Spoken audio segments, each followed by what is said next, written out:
പ്രിയം നിറഞ്ഞ മുഅ്മിനീങ്ങളെ, നിങ്ങൾക്ക് ഉപകാരപ്പെടുമെന്ന് ഞാൻ വിശ്വസിച്ചുകൊണ്ട് മുത്തുനബി സല്ലല്ലാഹു അലൈഹി വസല്ലമ തങ്ങളുടെ ഒരു വചനത്തെ നിങ്ങൾക്ക് മുന്നിൽ കേൾപ്പിക്കാം. ഇന്നർ റജുല ലയമൂതു വാലിദാഹു വഹുവ ആഖുൽ ലഹുമ ഫയദുഉല്ലാഹ ലഹുമ മിൻ ബഅദിഹിമ ഫയക്തുബുഹുല്ലാഹു മിനൽ ബാരിദീൻ.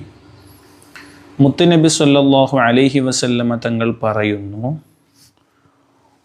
ഒരാൾ അദ്ദേഹത്തിൻ്റെ മാതാവും പിതാവും മരിക്കുന്ന സമയത്തു പോലും അദ്ദേഹം അവരെ നല്ലതുപോലെ വിഷമിപ്പിച്ച രൂപത്തിൽ, പ്രയാസപ്പെടുത്തിയ രൂപത്തിലാണ് മാതാവും പിതാവും അദ്ദേഹത്തിൽ നിന്നും വിട പറയുന്നത്.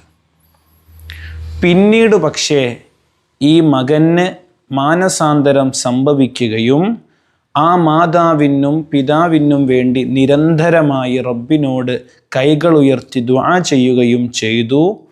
പിന്നീട് അല്ലാഹു സുബ്ഹാനഹു വ തആല അദ്ദേഹത്തിൻ്റെ മരണശേഷം അദ്ദേഹത്തെയും അല്ലാഹു ഗുണവാന്മാരിൽ ഉൾപ്പെടുത്തി എന്ന് മുഹമ്മദുർ റസൂലുള്ളാഹി സ്വല്ലല്ലാഹു അലൈഹി വസല്ലം.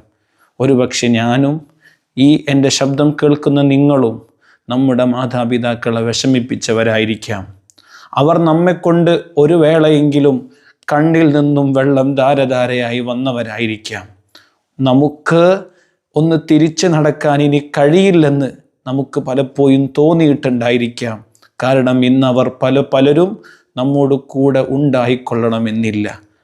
അവർക്ക് നമുക്ക് ചെയ്തു കൊടുക്കാൻ സാധിക്കുന്ന ഒന്ന് അവർക്ക് വേണ്ടി ദുആ ചെയ്യുക, അവരുടെ പേരിൽ സ്വതഖാത്തുകൾ വർദ്ധിപ്പിക്കുക. ആ ഖബറിങ്ങൾ നാം ഒരു നിത്യ സന്ദർശകരാകുക. നമ്മുടെ വ്യസനങ്ങൾ റബ്ബിലേക്ക് പങ്കുവെച്ച് അവർക്ക് വേണ്ടി നാം പാപമോചനം തേടുക. അല്ലാഹു തൗഫീഖ് നൽകുമാറാകട്ടെ.